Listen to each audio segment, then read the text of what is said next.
2h45, de volta com o quadro Tomara que Caia, aqui na Rádio Araranguá, onde a informação está em primeiro lugar, na companhia, obviamente, das minhas amigas, a Leia Batista e a Karen Suyan.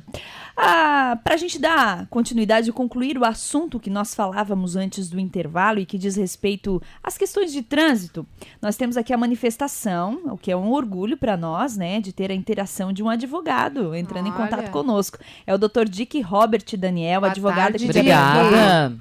Olha só, ele diz: Morgana, parabéns pelo programa. Quanto à mão de direção, o ciclista deve seguir na mesma direção do fluxo dos veículos, segundo o artigo 58 do Código de Trânsito Brasileiro. E ele indicou aqui o que diz o artigo. Nas vias urbanas e nas rurais de pista dupla, a circulação de bicicletas deverá ocorrer quando não houver ciclovia, ciclofaixa ou acostamento, ou quando não for possível a utilização destes nos bordos da pista de rolamento no mesmo sentido de circulação regulamentado para a via, com preferência sobre os veículos automotores. O parágrafo com preferência. O parágrafo único do mesmo artigo diz o seguinte: autoridades de trânsito com circunscrição, sobre a via poderá autorizar a circulação de bicicletas no sentido contrário ao fluxo dos veículos automotores, desde que dotado o trecho com ciclofaixa. Ok? Um abraço, Dr. Dick Robert Daniel. Um prazer. Muito bem, muito obrigada. Obrigada pela informação. Então fica aqui, eu não sabia, fica a dica, né? Então nós quando somos mal informadas, eu sabia, mas eu sou contra. Estava fora da lei. Eu aceito, mas não concordo. Viu? Elas querem pegar no meu pé que estaciona em faixa, não sei o quê, Por que hoje tinha um monte de lugar pra estacionar? Tu viu? Eu vim até bem mais cedo. Pois não, eu estacionei dentro do pátio porque da rádio. eu mencionei durante a semana que nós, saindo do programa, nós iríamos para o Café com Mistura. Então, os nossos fãs, com certeza, estarão... Porque eu achei estranho, tinha só por volta dos 500, 600 pessoas na hora que eu cheguei ali para me receber. Não, mas é tranquilo. Posso falar um beijinho que eu esqueci? Por favor, fica à vontade. Pra Alba Marcelino. Beijo, Alba. Amiguinha, pra Neuza. Legal. E pra Red, que eu amo muito, muito, muito, muito. Aquelas bobinhas que eu tô com saudade. Tá certo. A Red é minha madrinha. Tem mais um ilustre ouvinte também, não é, Leia? Tem a Magda Liano, que diz que sempre que pode, que está circulando na cidade de carro, ela sintoniza na Rádio Araranguá. Legal, um abraço a ela, uma pediatra, pra Magda. Aceituadíssima. Foi pediatra dos meus filhos, uma pessoa maravilhosa. Nossa. Legal. Uma frasezinha. Por favor. Pode. 100 homens fazem um exército e uma só mulher faz um lar. Desculpa. O Nelson Gregório, perdoe-me, da Praia da Meta, no Arroio do Silva, diz que as mulheres jovens e senhoras são muito apressadas na direção dos veículos. Elas precisam ter mais atenção no trânsito. Não vou nem mencionar nada, não vou nem entrar no mérito. Desculpe, meu querido, mas você tá por fora. Ainda bem que eu não gravei o nome. A Rose Beto diz: olá, Morgana, estamos ouvindo o debate sobre o trânsito. Realmente disputar espaço com os carros não é fácil. Minha mãe um dia estava descendo a Getúlio Vargas em direção ao centro. Um Fusca passou por ela e cortou a frente dela. Estacionou e abriu a porta. Ela foi parar dentro do Fusca. Por muito pouco não foi um acidente grave. Seria cômico se não fosse trágico. Por que as pessoas mesmo, ela disse, que andar pela contramão, porque a gente tem que cuidar do movimento dos carros que abrem a porta sem prestar atenção em quem vai passando. Mas abrir a porta... Dona Nena, a Mari e a Rose da Coloninha. Um beijão pra elas, lindas. Mas olha só, abrir a porta, o motorista que abre a porta sem olhar pelo retrovisor antes também, ele é um perigo para todo mundo, para qualquer um, até para o carro que tá vindo, pode estar vindo um carro do lado. Eu sempre olho para o retrovisor. Agora, mudando de saco para mala? Mas tem a notícia. Exatamente. Mudando de saco para mala, tem uma informação bem legal. Inevitável deixar de falar nesse assunto, no assunto eleições. Domingo, o cidadão, ele exercita o seu direito pleno, né, à cidadania, votando aí nos seus representantes. Um dos mais importantes direitos de cidadania. Com certeza. É o momento em que o cara diz: eu quero isso realmente. É o momento que ele é ouvido. E que a minha opinião tem o mesmo peso de todas as outras. Com certeza. Então, um grupo de jovens, acredito que muitos desses jovens ainda não têm a idade para votar, mas que já estão pensando no futuro do município, que é muito importante, até porque são esses jovens que vão nos representar um dia. E muito bem. E muito bem.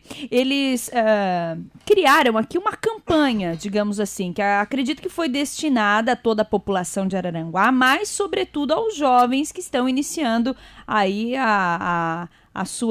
o seu direito a exercer esse direito de eleger um representante. A iniciativa desse movimento é do capítulo Sir Miguel, é isso, Leia? Isso. Ângelo Kuzenevskis, da Ordem Demolay, para a República... Demolay. Tá certo. Desculpem minha ignorância. Para a República Federativa do Brasil. É muito bacana essa campanha Vote Bem, diz assim. Inclusive, eles produziram um material de divulgação dessa campanha que foi distribuído para muitas pessoas. Eles estão agora à tarde distribuindo no calçadão. Ah, legal. Eles vieram nos trazer aqui, né, para que a gente divulgasse isso e que as pessoas recebessem bem o trabalho desses meninos, que eles fazem um trabalho muito bacana na parte social, na parte... Enfim, né, nessa parte de cidadania, eles têm um trabalho muito importante na cidade. Legal. E fala meu voto, meu futuro. Disse tudo. E bacana aqui que eles dão 3 dicas importantes. Primeiro, informe-se. Aproveite todos os meios de comunicação para obter informações sobre, principalmente, a questão da ficha limpa, o currículo dos seus candidatos, a questão da transparência, a questão dos partidos também é importante, o programa partidário é importante, então, que os eleitores informe-se. A segunda dica é posicione-se, ou seja, após se informar, quando a pessoa tiver todas as informações, o eleitor, é hora, então, depois de tomar uma posição, analisar quais são os interesses, que projetos que os eleitores gostariam que fossem desenvolvidos e, com isso, analisar os governos anteriores e quais os candidatos que são apoiados pelos governos anteriores e, com isso, formar o seu posicionamento. E, por último, a terceira dica do grupo é, após você ter as informações necessárias para sustentar e argumentar a sua posição política, é hora, então, de conversar. Muito legal essa dica. Falar com seus familiares, amigos, colegas e compartilhar as ideias e experiências. Eu tenho por experiência lá em casa. A gente senta no almoço e começa a discutir as questões, os planos de governo, o que um candidato disse, o que outro disse, e começa a formular a nossa opinião. Isso é muito bacana. Importante que se discuta, até porque para a gente ampliar nossa visão e por que não modificar o voto se for o caso, né? Exatamente. Ou ter mais certeza ainda do voto que a gente vai dar. O que os meninos estão fazendo é algo muito importante que faz a gente lembrar que o voto, o eleitor, quando vota, ele não representa só a si mesmo ou o seu desejo. Ele está representando também todos aqueles que não votam, mas que dependem da decisão dele, do voto dele, como as crianças, os idosos, os enfermos que não vão votar, né? E que dependem dessa decisão para o futuro. Então, a responsabilidade é ainda maior. Não é só a minha opinião, é o que eu estou fazendo pelas crianças, pelos idosos e aqueles que não podem ou não vão votar no dia. E é uma responsabilidade muito grande, e eu gostaria muito de, antes de morrer, ver o Brasil ter mais consciência do valor do voto, sabe? E, infelizmente, as pessoas não têm. E pessoas que a gente conhece, pessoas que a gente tem convívio e que falam absurdos que dá vontade, assim, se jogar lá do Morro dos Conventos. Tem muita gente nas dunas cair, rolar ainda. No fundo, na areia. De coisa, já virou uma história romântica. Vocês estão em outra, né? Mas assim, ó, eu recebi um convite, a pessoa não sabe que ela tá fazendo uma proposta indecente, meu Deus do céu, pedindo uma coisa, gente, isso não tem cabimento, mas eu não quero dinheiro, mas isso não interessa, é um favor político em troca de voto, não faço, não existe, não existe, eu não sei por que tanto carro no Brasil fica sem documento no período eleitoral. É uma coisa incrível o vencimento sempre nesse período. Exatamente. Está levantando uma situação e muito todas importante, as cirurgias e todos os... Poxa vida! vamos ter um pouco mais de consciência. O exemplo do eleitor. Eu acho que essa mudança de consciência, ela tem que vir de baixo para cima. Vocês não podem esperar que as pessoas eleitas vão fazer isso. É a massa que tem que mudar. Eu acho triste até. É triste porque eu tenho ouvido nos últimos dias assim, as eleições agora, quem ganha é o dinheiro. É quem dá mais. Gente, isso é muito triste. Assim, daqui pra frente. E é horrível, isso é ridículo, isso é deprimente. Quem dá mais. Então, isso é deprimente. Mas quem dá, não é o que dá mais que ganha. É que quem perde mais é aquele que vai receber. Exatamente. Entendeu? E é justamente, são as pessoas que mais precisam de uma administração séria, competente, humana, são as que dão a oportunidade de eleger pessoas que não estão preparadas, porque elas precisam do dinheiro para se eleger. Então, assim, como é que a gente vai quebrar esse ciclo? São as pessoas conscientes, acordem. São atitudes como essa, atitudes como essas, de discutir, de conversar. Exatamente. Não importa o candidato em quem tu vai votar, desde que tu vote consciente, que tu não receba nada por isso e que tu vai receber depois. Tem gente que diz assim, nunca ganhei nada com política. Poxa, não é pra ganhar mesmo! Exatamente. Não é pra ganhar! Tem que ganhar com os efeitos de uma administração. Da eleição. Exatamente. E depois de eleito, eu acho que os meninos citam isso também ali, que é importante acompanhar o candidato em quem a gente votou. E cobrar também. Fiscalizar. Se fizer uma pesquisa, agora, ninguém mais aguenta falar de pesquisa, mas se fizer uma pesquisa agora, ali no Calçadão, com 50 pessoas, e perguntar para quem tu votou para deputado estadual, federal, senador, governador, presidente, duvido que tenha 20 que se lembrem. Não lembra. Não lembra. Não lembro. Exatamente. E a culpa é? Nossa, querida. De cada um que vota sem... Já que nós estamos nesse momento do programa falando da interação dos nossos ouvintes, a gente pode discutir a cartinha que está despertando curiosidade. Na verdade, não é carta. Aliás, um e-mail. É um e-mail, né? Mas é um relato. É um relato. Essa pessoa usou do meu e-mail porque eu escrevo para o jornal, né? Jornal em Foque, para o Jornaleco, e qualquer pessoa pode pegar meu e-mail e se comunicar comigo através dele. Então, ele até antes do próprio e-mail, ele falou assim, né? Leia, eu primeiro elogiou, tomara que caia. Legal. Mas que ele se achou mais à vontade, em vez de trazer uma cartinha aqui para a Rádio Araranguá, enviar esse e-mail, né? É uma situação difícil para ele, então ele preferiu também que a gente não divulgue o nome dele, né?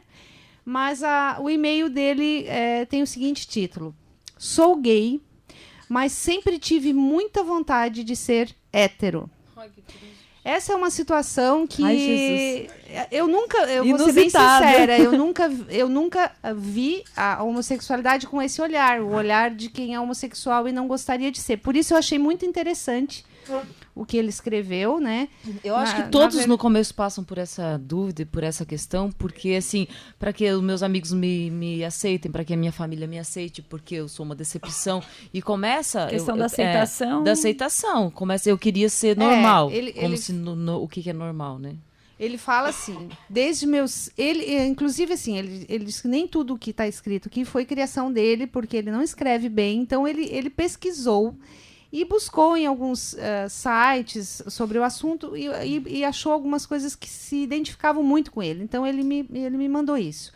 Desde meus 7, 8 anos, eu sentia conscientemente, não dá para explicar, tem que sentir. Eu não gostava de meninas, mas sim eu também não, gente, o que eu tenho? Ah, tá, eu sou mulher. Fui ter plena convicção disso aos 12, 13 anos. Na época, eu não podia acreditar que eu estava sentindo aquilo. Ficava me perguntando, por que comigo? Será que existem outras pessoas como eu?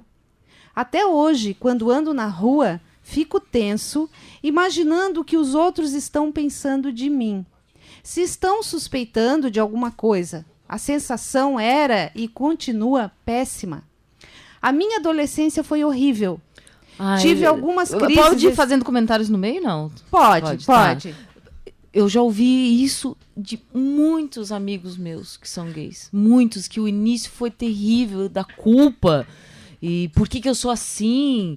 Como se fosse uma doença, como se fosse uma... E eu fiquei imaginando, né?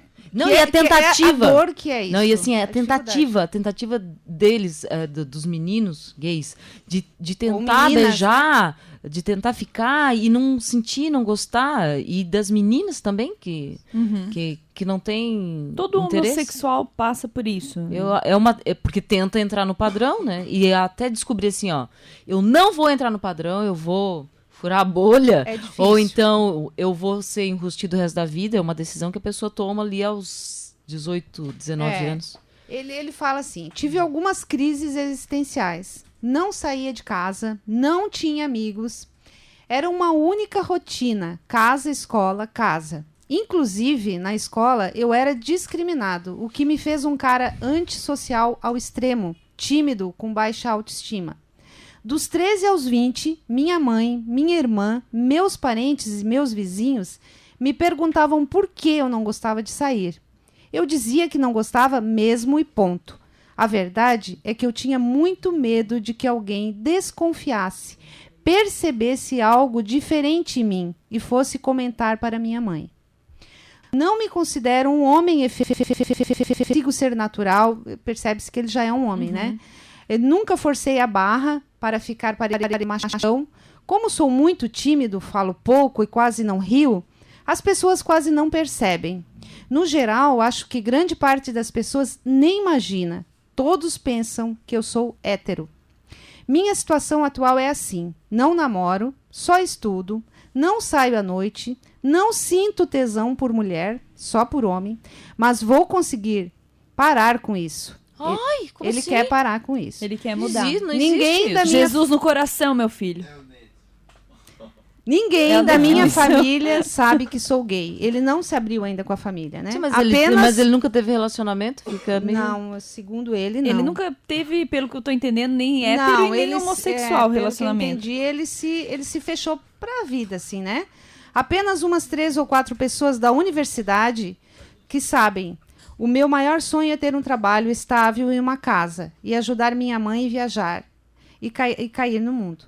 Não frequento academia, não pratico esportes, não bebo, não fumo, não transo, não tenho carro, não falo alto, não Nossa, sou grosso. Morreu. Não sei paquerar e não sei ainda como é ser um homem pleno em si. Acho que vou morrer sem saber. Eu acho que ele tá se suicidando, né? Todos os dias. Na verdade, assim, ó, quando ele me mandou esse e-mail, eu fui buscar algumas informações, porque isso é uma coisa muito séria de se falar e de se Eu opinar. até tô pesquisando aqui na É. internet alguma coisa que eu lembrei. Da experiência que eu tenho, assim, dos meus amigos, a dica que eu dou, assim, primeiro, querido, não adianta, não tem como fugir, é uma realidade, ponto. E não há nada de errado, absolutamente nada de errado. No meu ponto de vista, nada de errado. A não ser que diminui o mercado para nós, né? Só esse ponto tá errado. É muito o resto gay, é muito gay. Não, daí tira, não, fica. não. Não, eu tô brincando. Nada. Não, eu acho que Veja o bem, primeiro ponto é conversar com a mãe. Exatamente. Eu acho que a mãe é que vai ser, pode até Dá um no chilique, início brigar, é. chorar, espernear, mas a hora que tu tiver tua mãe do teu lado, ninguém mais ninguém mais importa. segura. Ninguém Isso mais aí. importa, Mas, acabou. mas eu questiono Procura a que mãe. se eu perdi algum detalhe dessa carta, me corrija, por favor. Ele sente atração por homens ou Sente. ele não Ele definiu sente isso e ele ainda? não quer sentir isso, sabe? Ele sente, o desejo, ele não gosta de mulher, ele falou, eu não tenho tesão por mulher. Porque há estudos, se permita Sim. interromper, há estudos de pessoas que não sentem atrações nem pelo sexo oposto, mas também não sentem atração pelo mesmo sexo. Elas são consideradas assexuadas. Assexuadas, daí é diferente. Não é ele nem sente, frio. Ele sente por homem. Ele sente. Segundo aqui, eu fui pesquisar algumas coisas para poder até me posicionar, porque, como eu falei, acho super difícil falar isso. Acho que o que a Karen falou na questão, falar para a família, principalmente para a mãe, é o primeiro passo, não tem por onde, né? Mas o psicólogo clínico Gilmaro Nogueira, que é mestrando do programa multidisciplinar Cultura e Sociedade e pesquisador do grupo de Cultura e Sexualidade, ele falou o seguinte: a heteronormatividade, né, que é São as leis. O normal seria ser hétero. É As tão regras. forte que opera até mesmo dentro da comunidade de gays e lésbicas e simpatizantes. Sempre que alguém, mesmo se for GLS, reclama contra gays afetados, exagerados ou efeminados demais, está caindo também, sem nem perceber, na armadilha da heteronormatividade. Ou seja, até aceito gays, desde que se Não comportem pareçam- de acordo com a Aham. norma heterossexual. Desde que não pareçam de conduta gays. masculina, Ah, exatamente. É desde que não. bonitinho isso. Então, ele fala mais assim, ó, Quer que dizer, não aceita, né? um dos problemas que afetam a saúde psíquica de jovens gays é a completa não existência de modelos positivos gays na mídia e na cultura. Pensa rápido. Quem no Brasil é um gay adulto, profissional, independente, bem resolvido, assumido? Um menino gay hoje, quem ele pode desejar se tornar quando crescer? A resposta: ninguém. As novelas, quando mostram personagens gays, ou eles se comportam como heterossexuais, que nem se encostam, melhores amigos, ou são o paradigma da bicha louca ridícula. Segundo Gilmaro, se o menino não tem referências positivas de homossexualidade, a possibilidade de ele se pensar como normal e sadio é limitada. Olha só, e agora falando para as mães. O que a gente mais quer para um filho é que ele seja feliz. E se a mãe for pensar bem, essa conversa eu tive uma vez com uma amiga minha e disse assim, ó, se teu filho fosse mau caráter, se o teu filho fosse bandido, se o teu filho né? traficante, drogado, teu filho é um menino maravilhoso, estudioso, querido, nossa, lindo, tudo de bom. E tu não aceita o que nele, criatura? A família impede ele de ser feliz. Tudo bem, vão tentar, vão encaminhar, vão fazer. Não vou dizer nem que não. Karen, uma coisa é certa, as pessoas elas têm que admitir. Muitas delas convivem bem, se relacionam bem com os homossexuais. E eu admito aqui em público esse sentimento. Eu convivo super bem. Eu adoro. Mas eu tenho preconceito. Por quê? Porque eu não entendo o que é o preconceito. Eu não entendo o que leva a gostar do sexo, do mesmo sexo. Eu não entendo, mas eu convivo, eu respeito. É pra sentir, né? Eu respeito, mas eu entendo. E talvez essa dificuldade de entender o porquê que existem essas diferenças é que fazem com que... Mas não é uma padrões diferença sociais, tão diferente, né? São gente. padrões. Não, que diferença que é? É uma diferencinha de nada. Assim, a mãe, tu nem sabe, de repente teu filho tá sofrendo barbaridade, ele tá entrando, ele vai entrar em depressão, ele vai cometer suicídio, ele vai começar a se drogar, ele tem 13, 14 anos, ele tá descobrindo as coisas, tu tem que conversar. Karen, tem família que ameaça o filho. Se tu for gay mesmo, se tu assumir o teu lado gay, tu vai pra fora de casa. Olha, e assim vai, gente. Os meus amigos gays, não sei se é coincidência, mas todos são ótimos profissionais, são super responsáveis, todos são ricos. Todos são ricos. Vocês podem a família que tá tirando foto tá perdendo muito de ser feliz junto com esse Vocês menino. Vocês podem rir do que eu falar agora. Quando eu fui procurar pessoas atendentes pro café, eu cheguei na frente da menina lá do CIE e falei assim, eu vou te falar uma coisa, tu não vai rir do que eu te falar porque é muito sério. Se tu tiver candidato homossexual, pode mandar pra mim lá. Muito bem. Por quê? Porque eles têm... vamos falar do homem. Ele tem a sensibilidade da mulher, sem ter a frescura da mulher, porque trabalhar com mulher, gente, é super difícil. Elas levam todos os trabalhando com essas duas. Elas levam os problemas para dentro do trabalho, assim, há exceções, mas elas levam problemas do namoro, elas levam problema. Isso é pra ti, Morgana, que fica trazendo teus problemas pessoais para este programa. Eu? Tá? O homossexual, homem, ele tem a responsabilidade do homem com a sutileza da mulher. E a menina, ela tem a garra do homem, mas com a sutileza também da mulher. Então, assim, pra mim, são ótimos profissionais, são ótimos amigos. Eu vou apanhar. Eu acho que todas as situações têm um lado positivo e um lado negativo. Mas eu acho que o mais importante de tudo isso, o mais importante é respeitar as diferenças, mesmo entendendo ou não. Mas eu quero dizer que a equipe do Tomara que Caia quer agradecer o autor, o nosso menino, um beijo, querido, que mandou esse e-mail pra gente, coragem. que confiou em coragem, fura a bolha, assim, repica, procura sua mãe, vai ser feliz, menino. Assuma, porque a partir do momento que Meninas, aproveitando Então, essa deixa a gente vai pro intervalo, porque depois a gente tem uma convidada aqui no programa.